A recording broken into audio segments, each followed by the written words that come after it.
Bonjour à tous. Alors, un rappel qui me semble important pour mes clients, mes futurs clients, mais aussi pour tous mes étudiants en naturopathie. On a besoin de temps, on a besoin de ralentir. On a surtout besoin, lorsqu'on fait le métier de naturopathe, c'est un peu du coaching en fait, le métier de naturopathe. Souvent d'ailleurs, quand on demande à nos clients qu'est-ce que c'est que la naturopathie pour vous, la réponse n'est pas forcément ce que moi j'en attends. Et je vous ai déjà dit de nombreuses fois ce qu'était la naturopathie pour moi. En gros, pour moi, la naturopathie, c'est un peu du coaching, même si ce mot, ça ne veut rien dire du tout. En tout cas, c'est de l'accompagnement. On travaille avec vous, on est normalement sur le podium de la santé et on vous y amène. Pour vous amener sur le podium de la santé, on a déjà besoin d'échanger avec vous. Et échanger que pendant 1 heure, ça ne permet pas d'échanger, ça ne permet pas de vous connaître. Donc, on a besoin de temps pour vous recevoir, on a besoin de temps pour vous écouter, on a besoin de temps pour débriefer. Et on a besoin de temps pour mettre en place un plan d'action. Et ce plan d'action, action, acteur, il va être mis en place par vous. On en a discuté ensemble, on a échangé. Vous dites que c'est OK pour vous, que ça semble en tout cas simple à mettre en place et que vous allez le mettre en place.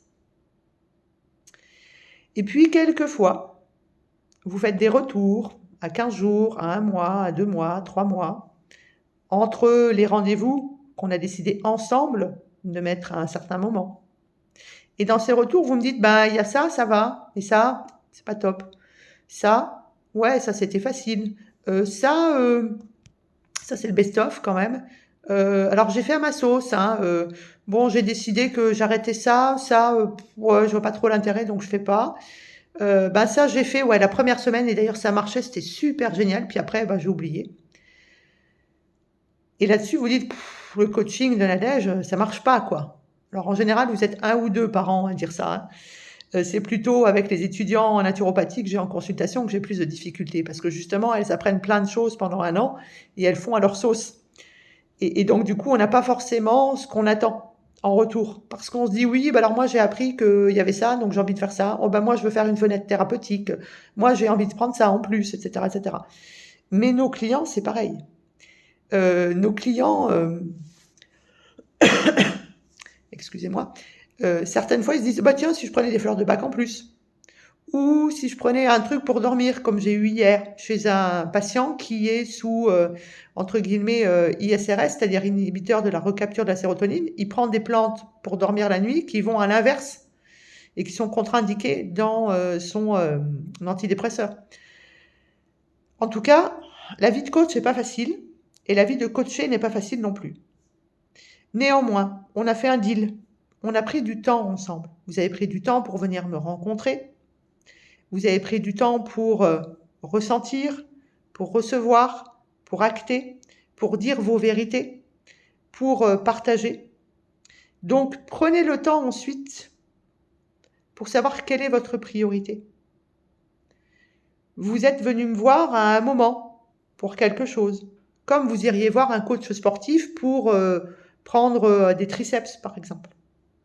Et donc, quand vous allez voir un coach sportif pour prendre des triceps, vous faites les exercices qu'il vous a donnés et vous prenez du triceps. Je parle du triceps parce qu'aujourd'hui, il y a des études qui démontrent que ça diminue la résistance à l'insuline. Voilà pourquoi je prends cet exemple-là. Lorsque vous venez me voir, c'est pour retrouver la santé. C'est peut-être pour perdre du poids, c'est peut-être pour plus avoir les maux digestifs, parce que ça, il y en a des tonnes aujourd'hui des maux digestifs. Eh bien, si vous n'appliquez pas le plan d'action qu'on a décidé ensemble, si vous faites votre bloubi-boulga, comme je dis, si vous décidez d'en faire qu'à votre tête, si vous prenez l'excuse du j'ai pas de temps, j'ai pas d'argent, forcément que ça marche pas. Si ça marche pendant 1 semaine parce que vous avez tout mis en place et puis qu'après vous oubliez, c'est pas la faute de votre coach. Si, vous comprenez pas l'importance d'être en santé. Si vous dites moi je fais mes faux ongles des pieds et des mains, mes faux sourcils, mais j'ai pas 20 € à mettre dans du magnésium de qualité, c'est pas la faute de votre coach. Vous avez besoin de redevenir acteur de votre santé.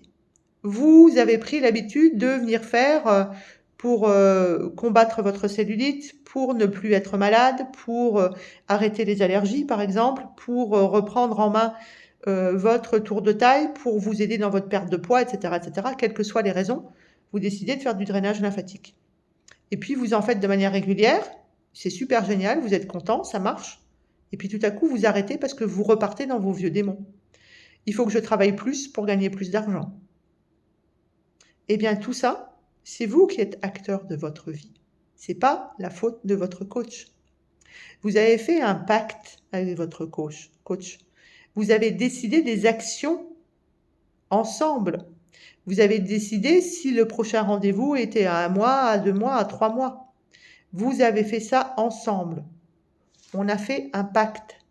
On s'est serré la main. Donc si derrière, vous faites à votre sauce, vous retombez dans vos vieux démons, vous ne mettez pas en place, vous n'êtes pas régulier sur les conseils que vous avez acceptés, eh bien c'est à vous qu'il va falloir vous poser la question.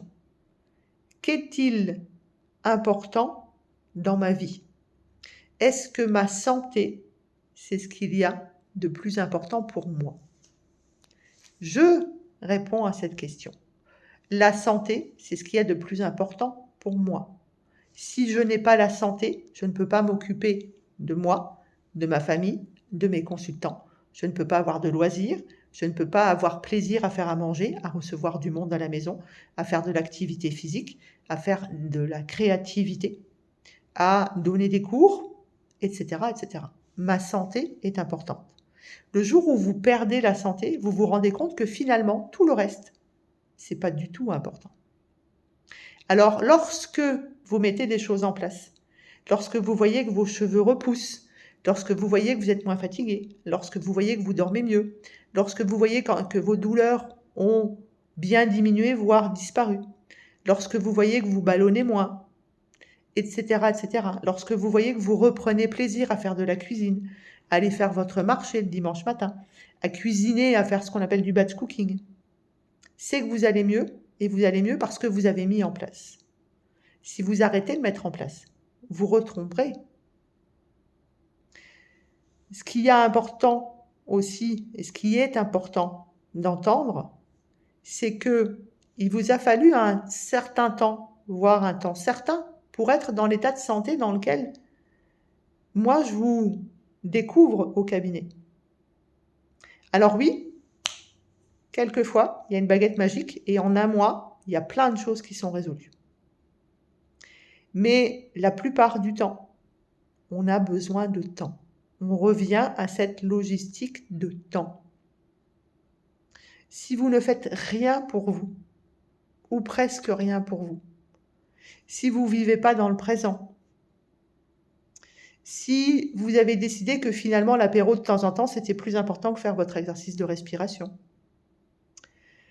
si vous pensez que la santé, c'est que des compléments alimentaires, si vous pensez que vous n'avez pas d'effort à faire, si vous pensez que le cancer que vous venez d'avoir, en fait, c'était pas votre corps qui vous disait « il est l'heure que tu changes de vie ».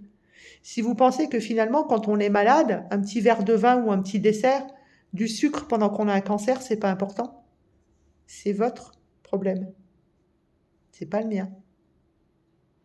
On a fait un deal et on doit prendre du temps pour guérir. On doit mettre en place doucement, régulièrement, lentement, jusqu'à ce que ça devienne, comme je vous le partage souvent dans mon cabinet, des rituels, que ça devienne automatique.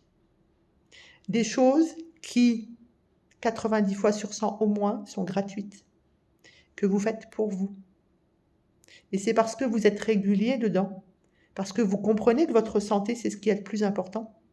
C'est pour ça que vous irez vers le chemin de la santé. Je vous le dis toujours, ça s'appelle de l'auto-guérison. C'est pas moi qui ai une baguette magique et qui fait que je vous guéris. Je n'ai pas du tout cette prétention-là.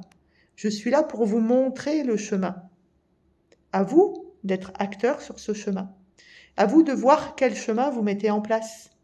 Est-ce que vous préférez continuer à dépenser de l'argent dans des choses que moi je ne trouve pas importantes? Ce que j'appelle le faux maquillage, le faux vernis, les faux ongles, etc., etc. Ou est-ce que vous préférez mettre de l'argent dans une bonne alimentation, dans un excellent complément alimentaire? Je vous laisse vous poser ces questions-là. Mais je vous laisse surtout entendre que pour que cette auto-guérison, elle arrive, vous avez besoin d'être acteur. Je l'ai répété 10 fois, 20 fois et je le répéterai encore. Soyez acteur de votre vie, acteur de votre santé. C'est pas moi qui fais pour vous. Et surtout, prenez le temps. L'exemple que je donne souvent en cabinet, c'est devenez un escargot qui se promène sur une tortue. Plus vous prenez le temps pour mettre les choses en place, plus vous les ritualisez, plus vous irez vers l'auto-guérison. Et cette auto-guérison, quelquefois, elle est magique. Je sais, c'est un mot qui bouscule la magie. Et pourtant, la magie, elle existe dans notre vie. Simplement, on ne la voit plus. Alors, focus sur votre santé, focus sur le positif qui existe dans notre vie. Arrêtez de radoter des choses du passé. Arrêtez de perdre de l'énergie sur des choses qui n'arriveront peut-être jamais. Arrêtez vos supputations et vos suppositions. Essayez un maximum de vivre au présent, concentrez sur vous, sur votre santé, sur les bienfaits de tout ce que vous mettez en place pour vous. Et puis une fois que vous aurez retrouvé la santé, ce que moi je pense avoir, je pense être en santé aujourd'hui, eh bien peut-être que de temps en temps, vous pourrez vous laisser aller à vous coucher plus tard, à manger différemment, à oublier une fois votre exercice de respiration, à, en juillet-août, faire moins d'activité physique parce qu'il fait trop chaud. Tout ça, ça aura beaucoup moins de conséquences sur vous parce que vous êtes en santé. Et la santé, c'est vous qui vous la créez. Vous avez le pouvoir d'auto-guérison. Donc, je bois correctement, je mange correctement, je bouge correctement, je dors correctement et surtout, je pense correctement. Je tamponne. J'arrête d'être concentrée sur ce que nous donne la société, c'est-à-dire l'argent et l'apparence. Ça ne vous donne absolument pas la santé, l'argent et l'apparence. D'ailleurs, même quand on a plein d'argent, lorsqu'on est malade ou lorsqu'on doit mourir, ça nous aide en rien du tout. C'est juste là aussi encore une fausse croyance. Donc, le coaching entre vous et moi, c'est un plan d'action, c'est un plan d'accompagnement. Qui dit action dit être acteur. Vous devez le mettre en place si vous voulez retrouver la santé. Je vous laisse sur cette vidéo, je vous laisse réfléchir et je vous laisse revoir tout ce qu'on a partagé ensemble et je vous laisse surtout appliquer. Et une fois que vous appliquez tout à 100%, pendant un certain temps, voire un temps certain qui est différent en fonction des personnes, en fonction de votre âge, en fonction de votre sexe, de votre activité physique, de votre taux de stress. Eh bien, il y a des gens, ça va être en 15 jours, en 3 semaines. Il y a des gens, il leur faudra 1 mois, 2 mois, 3 mois, 6 mois. Soyez patients. Le temps, d'ailleurs, n'existe que sur Terre. C'est nous qui avons inventé l'horloge. Prenez le temps. Le temps pour vous, le temps pour la santé. Pour moi, il n'y a rien de plus important que la santé. Vous ne pourrez pas prendre soin des autres. Toutes ces excuses que vous me donnez lorsque vous êtes en cabinet, vous ne pourrez pas prendre soin des autres si vous ne prenez pas soin de vous, si vous n'êtes pas en santé. Alors, quand est-ce que vous appliquez? Quand est-ce que vous prenez soin de vous? Vraiment? Quand est-ce que vous lâchez tout ce qui n'est pas important? C'est parti pour un bon accompagnement. C'est parti pour un film longue durée où vous êtes acteur de votre vie.